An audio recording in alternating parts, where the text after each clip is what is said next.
ሰላም ሰላም ቤተሰቦች እንዴት ናችሁ? አሁንም ድረስ ግን የፖፖ አፕሊኬሽን ይከፍላል ወይስ አይከፍልም ከሚለው ውዝግብ ያልወጣችሁ ሰዎች ግን ጤነኛ ናችሁ? እርግጠኛ ናችሁ? በጣም ነው የሚገርመው። እናንተ ይከፍላል አይከፍልም እያላችሁ ሌላ ውዝግብ ውስጥ ስትገቡ ትናንትና የጀመሩ ሰዎች በአጭር ጊዜ ውስጥ የራሳቸውን ህይወት ለውጠው የሌሎችን ሰዎች ህይወት እየለወጡ ነው የሚገኙት። በሚገርም ሁኔታ እኛ ሀበሾች ችግራችን የሚጠቅመን ነገር ላይ ምክንያት በመደርደር ብዙ ነገሮች እናጣለን። ምን አለ ይሄ ባህላችን መጥፎ ነገር ልናደርግ ስንል ምክንያቶችን ብንደረድር ጥሩ ነበረ። ነገር ግን እኛ ምክንያት የምንደረድረው ጥሩ ነገሮች ላይ ነው ምክንያት የምንደረድረው ማለት ነው። ዛሬ እስኪ እንደው የተወሰነ ነገር እስኪ ልበላችሁ ከስከዛሬው በተለየ መልኩ ማለት ነው። መቼም እዚህ ጋር የምታዩት ወንድማችን አለ። በእርግጥ ስለሱ ብዙ ነገር ተብሎ ሊሆን ይችላል። ምናልባት እሱ ያው በቅርብ ስለማውቀውና ጓደኛዬም ስለሆነ ካሁን በፊት ፖፖ መቼ ጀመረ እንዴት ነው የሚለውን አይደለም ነግራቸው። ግን ፖፖ አፕሊኬሽን ይከፍላል ወይም አይከፍልም እያላችሁ ስትወዛግቡ ለነበራችሁ አሁንም እዛው ውዝግብ ውስጥ ላላችሁ ሰዎች አንድ ነገር ልበላችሁ። ለማታውቁት የወንድማችን ሸረፈዲን ይባላል። ወጣት ነው። እንደ ማንኛውም ሰው ድንገት በአጋጣሚ እንደ ማንኛውም የኦንላይን ማርኬት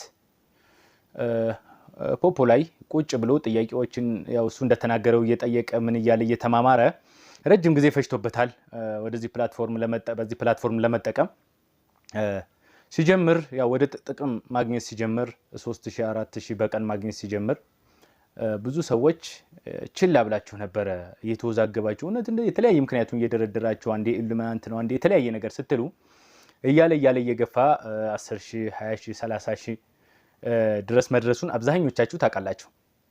ከዛም ደግሞ ትንሽ ቀረብ ያላችሁ 70000 እስከ 100000 ድረስ መስራቱን ታውቃላችሁ። በቀን ነው የምላችሁ ጎበስ በቀን።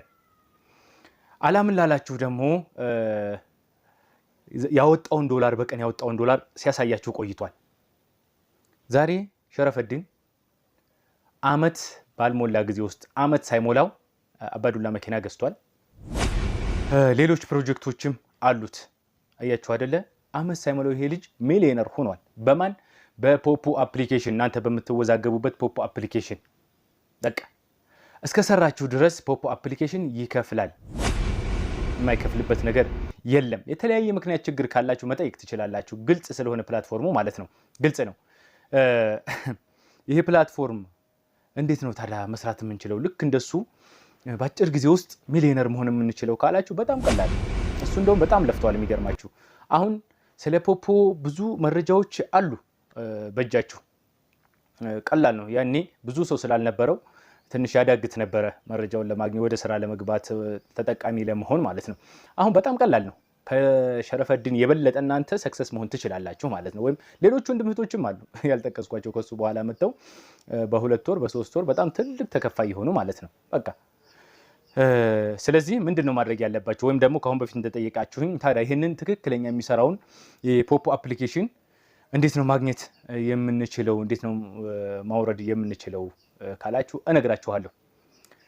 ነገር ግን ከዛ በፊት ብዙ ጊዜ ጥቅም ሲነገር ሰፍ ይላል ሁሉም ሰው ማለት ነው። ይሄን ከሌ ሚሊዮነር ሆነ ሸረፈዲን እንደዚህ ሆነ መኪና ገዛ ይሄን ገዛ ሰፍ ትላላችሁ አይደለ? እንዴት ነው አሁንም እርግጠኛ ነኝ እንዴት ነው ታዲያ ሚሊዮነር መሆን የምንችለው? እንዴት ነው ይሄን ገንዘብ ማግኘት የምንችለው እያላችሁ እየጠየቃችሁ ሊሆን ይችላል። ነገር ግን ዋናው ነገር አንድ ሰው መኪና እንዴት ነው የምነዳው? እንዴት ነው መኪና የምገዛው ከማለቱ በፊት ወይም ደግሞ የሚገዛቸውን ገዝቶ የሚያሽከረክራቸውን መኪና ምርጫ ውስጥ ከመግባቱ በፊት መጀመሪያ ምንድነው ማድረግ ያለበት? መንጃ ፍቃድ ያስፈልገዋል አይደለ? መኪና የሚነዳበት መንጃ ፍቃድ ያስፈልገዋል። ያንን መንጃ ፍቃድ መጀመሪያ ማውጣት መቻል አለበት። ስለዚህ ይህን ነገር ከማለታችሁ በፊት እናንተ መጀመሪያ የፖፖ አፕሊኬሽን ስልካችሁ ላይ አለ ወይ? ስልካችሁ ላይ አውርዳችሁ ይዛችሁታል ወይ? ዋናው ይሄ ነው።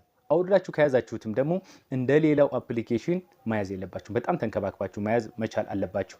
እንዴት ነው ትክክለኛው የሚሰራው? አልሰራልን አለ እንደዚህ አላገኘዋል ላላችሁ ትክክለኛው የሚሰራው የፖፖ አፕሊኬሽን እንዴት ነው የሚለው ቀጣይ ቪዲዮ ይቀርብላችኋል። አሁን ያንን በደንብ ተከታትላችሁ በዛ መሰረት ፖፖ አፕሊኬሽን አውርዳችሁ በአጭር ጊዜ ውስጥ ሚሊዮነር መሆን ትችላላችሁ። ስለዛ ሙሉ መረጃ እንዴት ነው ስለ ፖፖ ሙሉ መረጃ ማግኘት የምንችለው የሚለውን ቪዲዮ ላይ አለላችሁ። ነቃ እንበል ከመወዛገብ እንውጣ። በአጭር ጊዜ ሰዎች ሚሊዮነር እየሆኑ ነው በፖፖ አፕሊኬሽን። ሁላችንም ነቃ ብለን እንከታተል። ወደ ቪዲዮ። ሰላም እንዴት ናችሁ ውድ ቤተሰቦች? ሰላም ብያለሁኝ። ዛሬ ደግሞ ምንድነው ማሳያችሁ ዓለምን እያነጋገረ ያለው የብዙ ሰዎችን ህይወት እየቀየረ ስላለው እንደዚሁም ደግሞ ብዙዎችን በአጭር ጊዜ ውስጥ ሚሊዮነር እያደረገ ስላለው አፕሊኬሽን የፖፖ ላይቭ አፕሊኬሽን ትክክለኛው ሊንኩ እንዴት ነው የሚገኘው ወይም ደግሞ ትክክለኛ ገንዘብ የምንሰራበት የአፕሊኬሽኑ ሊንክ እንዴት ነው የምናገኘው ብላችሁ ጥያቄ ባቀረባችሁት መሰረት ዛሬ እንዴት አድርጋችሁ እንደምታገኙት የት እንደምታገኙት ትክክለኛውን ሊንክ አሳያችኋለሁ ማለት ነው። እስከ መጨረሻው ድረስ ተከታተሉኝ። ሁላችሁም ይሄ ቪዲዮ ለሌሎች እንዲደርስ ላይክ፣ ሼር፣ ዲዩት ሪፖስት እያደረጋችሁ እንድትከታተሉኝ ጋብዛለሁኝ። መጀመሪያ ቴሌግራማችሁ ላይ ትገባላችሁ። ቴሌግራም አፓችሁ ላይ ትገባላችሁ። ቴሌግራም አፓችሁ ላይ ከገባችሁ በኋላ ሰርች ባሯ ላይ ፖፖ ቀድሜ እኔ ሰርች ስላደረኩት ነው። ፖፖ ሱፐር ፖፖ ሱፐር ፋሚሊ ሱፐር ፋሚሊ ስትሉ ልክ እንደዚህ ይመጣላችኋል። ግሩፕም ቻናልም አለ። ይሄ ይመጣላችኋል ፖፖ ሱፐር ፋሚሊ የሚለው ማለት ነው። ከዛ እሱ ጋር ትገባላችሁ። እሱ ጋር ከገባችሁ በኋላ ከመጀመሪያው ጀምሮ ከላይ ጀምሮ እንደዚህ ታዩታላችሁ። ከመጀመሪያው ጀምሮ ይሆንና ከፍቶልናል ማለት ነው። ከዛ በኋላ ትመጡና ሊንኮች አሉ ያቸው እነዚህ የምትመለከቷቸው እነዚህ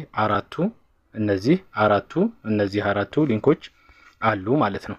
ስለዚህ እዚህ ላይ ሊንኩን ካወረዳችሁ በኋላ እንዴት አድርጋችሁ መስራት እንዳለባችሁ እንዴት ኮይን መሰብሰብ እንዳለባችሁ እያንዳንዱ ቪዲዮ የሚያስረዱ ቪዲዮዎች ናቸው። መጀመሪያ ግን ሊንኩን ማውረድ ስላለባችሁ ከነዚህ ከአራት የሊንክ አማራጮች ውስጥ አንዱን ትነካላችሁ። ከነዚህ ከምትመለከቷቸው ከአራቱ የሊንክ አማራጮች ውስጥ አንዱን ትነካላችሁ። እስኪ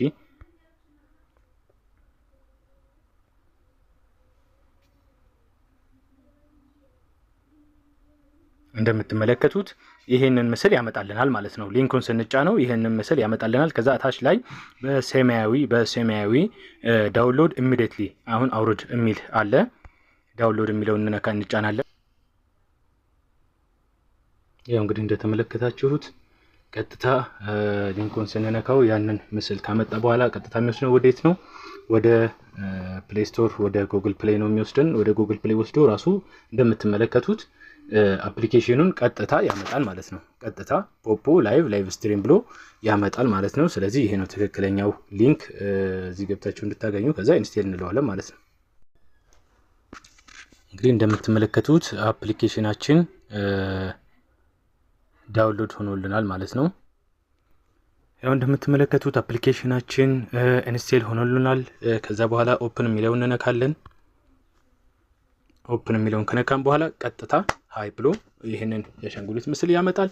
ይሄንን ገጽ ያመጣልናል። ይሄንን ገጽ ሲያመጣልን ቀጥታ ወደ ውስጡ አስገባን ማለት ነው። በዚህ መልኩ ትክክለኛ በቀን 20 እና 30 ሺህ ብር ገቢ የሚገኝበት ትክክለኛው የፖፖ አፕሊኬሽን ቴሌግራም ላይ ቅድም እንዳሳየኋችሁ ገብታችሁ ፖፖ ሱፐር ፋሚሊ የሚለው የቴሌግራም ቻናል ላይ ባለው ሊንክ ልክ እንደዚህ ማውረድ ትችላላችሁ። በቀጣይ እንዴት አድርገን ነው የምንሞላው የሚለውን ደግሞ እያንዳንዱ ነገር አስቀምጥላችኋለሁ። እንዴት አድርገን ሞልተን ነው ወደ ስራ የምንገባው የሚለው ነገር በየፓርት አድርጌ አስቀምጥላችኋለሁኝ። ሰላም